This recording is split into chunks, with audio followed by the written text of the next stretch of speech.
Salut și bine v-am regăsit la un nou videoclip.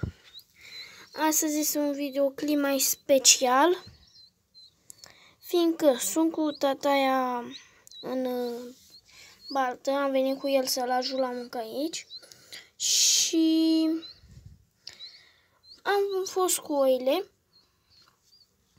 Și ce credeți că peste ce au dat oile? Am găsit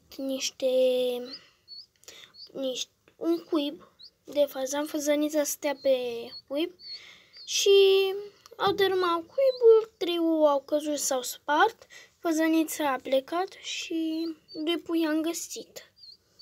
Dacă puteți să-i vedeți, dați frumușei. Și hop, și o să-i mai mic. Uitați, vom face. Da? Uitați. Este uș și încearcă și el să o suce. E și cald tare aici. Da? Ne-am improvizat-o, de asta mâine o să iau acasă. Mâine dimineață. O să iau acasă, o să le dau apă, mâncare.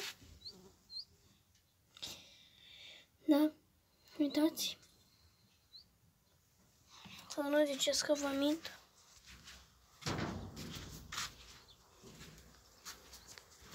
Ia uitați. Să nu ziceți că vă mint sau ceva. Uitați acolo cu echipierul. Da. Nu știu dacă se vede. Să vă arăt pe ce. Nu se vede, cred.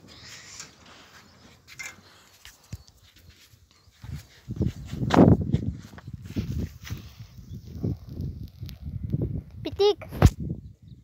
Pitic! Știi când vine tataia? Știi când vine tataia? Nu ți-a zis? Nu știm când vine. Tataia, avem aici un cățel. Între la micul de ras mare. Ia uitați-l. Am avut 4, dar restul au plecat.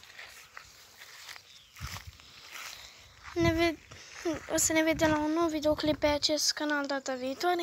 Pa, pa!